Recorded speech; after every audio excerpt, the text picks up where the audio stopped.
Igsunan ako si Sweet. Ug ako usab si Gigi, aniya kami para maghatag sa inyo sa pinakalabas na mga balita. Ug ang atong unang labas nga balita, daghang tao karong mga panahona nagaingon na lisod ang kinabuhi. Sa kamatuoran, dili lang kana ginasulti, kundi nasinati sa kadaghanan. Pero kitang mga tumutuo kang Jesus, dili ang ngayan na mauyog. Tinuod kay siya ang atong kusgang pundasyon, di ba? Tama. Ug para mulig unta sa panahon sa kaguliyang, kinahanglan nato tagaan og panahon ang pag-ampo ug pagpalandong sa presensya sa Ginoo. Busa, anhi kamo karong Martes para sa atong prayer meeting, alas 7 sa gabi. Ug dili lang sa Martes, pati sa Biyernes para sa atong Friday night revival service, alas 7 pud na sa gabi. Ayaw ninyo kalimti, aron sa panahon sa kalisod, dili ta matumba. ug aniya pa ang usa ka balita gikan kay Dudong John. Dudong John, sud! Bisan ginabahan ata sa presensya sa Ginoo diri, ginapanawagan ang tanang interesado na mapil sa mga ministry sa COP na mosalmot sa Discipleship Development Course or DD101 alas 2 karong hapon. Ug mga igala, ayaw mo sugot na mapanos ra inyong talento ug ang kahanas na gihatag sa Ginoo sa inyo. Hinumdumin ninyo na walay ulaway kay ang pagpangalagad sa Ginoo isa ka maayong butang. Kita kits. Tama gyud to siya, G. Wala gyud tay ulaway kung mahitungod man gani sa pag-alagad sa Ginoo.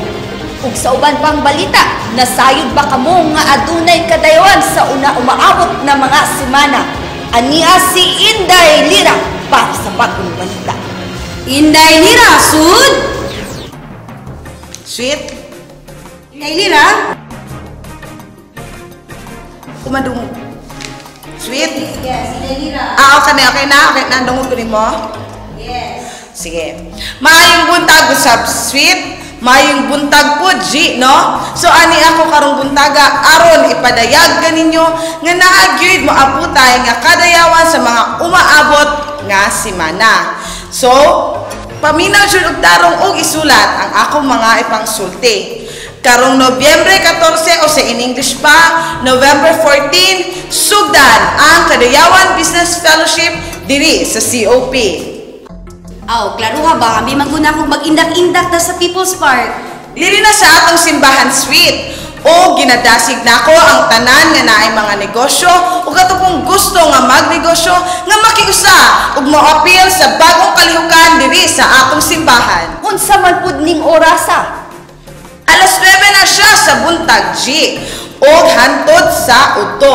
Og ayaw kalimti nga usan ni siya nga pamaagi sa Ginoo aron kita kay muuswag karong mga panahona. Padayon lang sa pag-uswag.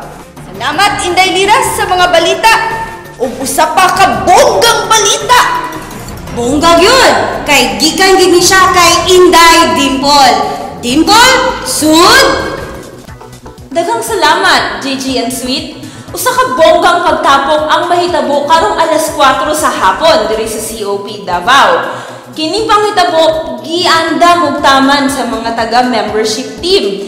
Busa akong ginaawhag ug akong ginaimbitar ang mga nagpuyo sa Bahada, sa Agdao, sa Saksa, sa Tibungko, sa Panakan, sa Punawan ug sa mga taga-Kapalong na muanhi ug ayaw kaulaw ug anhi diri sa COP. Timan ilang ninyo na magdala og pagkaon para iambit sa tanan. Or kung wala may madala na pagkaon, okay lang. Kaya ang importante ang inyong presensya na ana kamo diri sa atong North Area Rally. So, ayaw kalimti ha. Alas 4 sa hapon diri sa COP. Back to you, Gigi and Sweet. Sumauto tanang umaabot na panghitabo dinhi sa simbahan. Ako sab si Sweet, Ug ako si Gigi. hinumdumi pirmi. In union, very strict. So, till next time!